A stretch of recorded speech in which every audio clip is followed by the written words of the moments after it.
मैं फिर एक बार कह रहा हूं, जो सनातन धर्म को न मानता हो ऐसे व्यक्ति को अपने घर में न घुसने दें। हम तुम्हारी मस्जिद में नमाज अदा करने नहीं आते तो तुम हमारी कथा पंडाल में क्यों आते हो?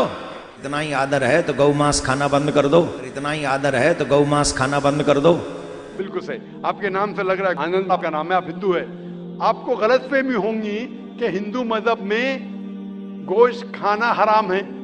आप जब हिंदू मजहबी किताब पढ़ते हैं, आपकी मजहबी किताब में लिखा है कि गोश्त भी खा सकते हैं, मांस भी खा सकते हैं और बीफ भी खा सकते हैं, गाय का गोश्त भी खा सकते हैं। आप जब पढ़ेंगे मनुस्मृति चैप्टर नंबर 5 अध्याय नंबर 5 श्लोका नंबर 30 में लिखा है कि अगर खाने वाले जानवर, अगर खाने वाले मखलूक उस चीज को खाती है जो खाने वाले जानवर है, तो आप कोई गुनाह नहीं कर रहे, क्योंकि ईश्वर ने कुछ मखलूक को बनाया है खाने के लिए और कुछ मखलूक को खा जाने के लिए। Some to eat and some to be eaten. तो अगर आप खाने वाले जानवर खाते हैं तो गुनाह नहीं कर रहे हैं। लिखा है मनुस्मृति में अध्याय नंबर 5 श्लोका नंबर 31 में कि अगर आप पूजा के लिए जानवर को कत्ल करते हैं तो कोई गुनाह नहीं करते।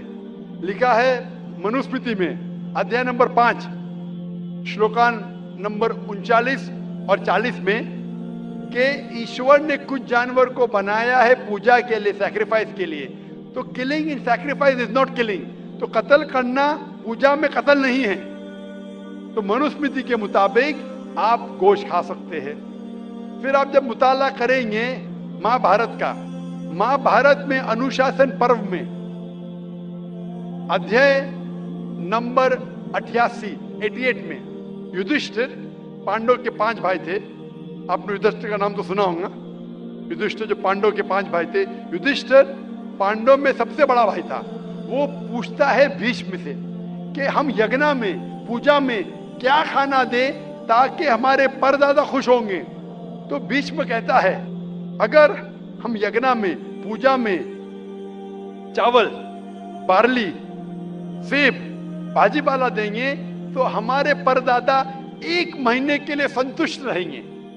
अगर हम मछली देंगे तो 2 महीने के लिए, अगर गोश्त देंगे 3 महीने के लिए, अगर खरगोश देंगे तो 4 महीने के लिए, अगर बकरी देंगे तो 5 महीने के लिए, अगर सुअर देंगे तो 6 महीने के लिए, अगर परिंदा देंगे तो 7 महीने के लिए, अगर हिरन देंगे तो 8 महीने के लिए, अगर बैल देंगे तो 11 महीने के लिए, अगर गाय देंगे तो पूरे 1 साल के लिए हमारे परदादा संतुष्ट रहेंगे। 1 साल। दूध की बात कर रहे हैं सर। आप बफेलो देंगे, बफेलो तो 12 साल के लिए, अगर राइनोसरस देंगे या रेड मीट, लाल गोश्त, तो हमारे परदादा हमेशा के लिए संतुष्ट रहेंगे। पूरा मेन्यू है महाभारत में, हिंदू किताब में पूरा मेन्यू है। क्या चाहते हैं? भाजी पाला, मछली, गोश्त, खरगोश, हिरन, बीफ, बड़े का छोटे का सब है। आप अगर वेद पढ़ेंगे, वेद में भी लिखा है कि संत और साधु गोश्त खाते थे, गाय का गोश्त भी खाते थे। फिर आप क्यों कहते हैं कि गोश्त खाना हराम है? क्योंकि बहुत से हिंदू लोग बाकी मज़ाहिब से प्रसन्न हुए। मजहब से प्रसन्न होने के बाद कुछ मजहब मानते अहिंसा में, और वो समझते हैं कि जानवर को कत्ल करना गुनाह है।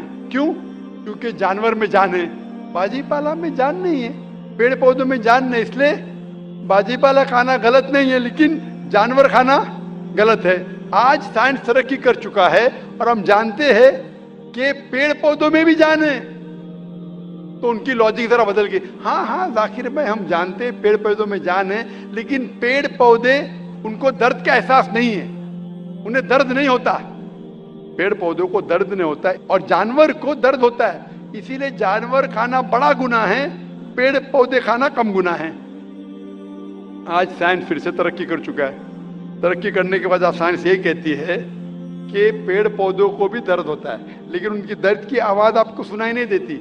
हम इंसान सिर्फ 20 साइकिल्स और 20,000 साइकिल्स के दरमियान फ्रीक्वेंसी में सुन सकते, इसके नीचे, इसके ऊपर नहीं सुन सकते। वो चीखते हैं लेकिन हमें उनकी आवाज सुनाई नहीं देती। तो एक शख्स ने मुझसे सबसे ज्यादा बहस किया और कहा कि जाकिर भाई मैं मानता हूं कि पेड़ पौधों में जान है, पेड़ पौधे को दर्द होता है, लेकिन पेड़ पौधों में सिर्फ 2 या 3 सेंसेस है, जानवरों में 5 सेंसेस है, इसलिए जानवर का कत्ल करना बड़ा गुनाह है।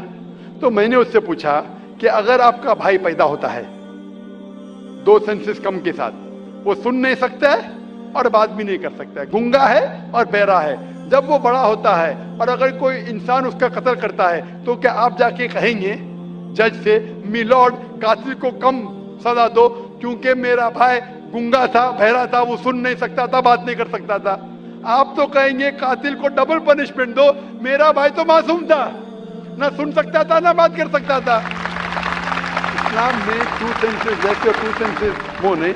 इस्लाम में अल्लाह ताला फरमाते सूरह बकरा में सूरह नंबर 2 आयत नंबर 168 में 168 में, eat of the good things which Allah has provided you, जो अच्छी चीज आपको आपके अल्लाह ने दी है उसको आप खा सकते हैं। तो आप अगर मुताला करेंगे मजहबी किताबों का और साइंस का, गोश्त खाना कोई गलत नहीं है और मुझे खुसूसन कोई गिला शिकवा नहीं अगर गैर मुस्लिम, अगर हिंदू गोश्त नहीं खाते, मुझे कोई गिला शिकवा नहीं, क्योंकि अगर सब हिंदुस्तानी गोश्त खाने लगेंगे तो हिंदुस्तान में गोश्त का भाव बढ़ जाएगा।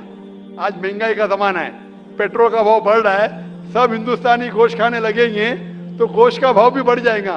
तो मुझे कोई गिला शिकवा नहीं आप अगर गोश्त नहीं खाते, लेकिन अगर आप ये कहेंगे कि गोश्त खाना गलत है तो आपको आपके मजहबी किताबों के बारे में नहीं पता है और साइंस का भी नहीं पता है। अगर आप कहेंगे किसी की जान नहीं लेना चाहिए तो आप 2 मिनट भी जी नहीं सकते।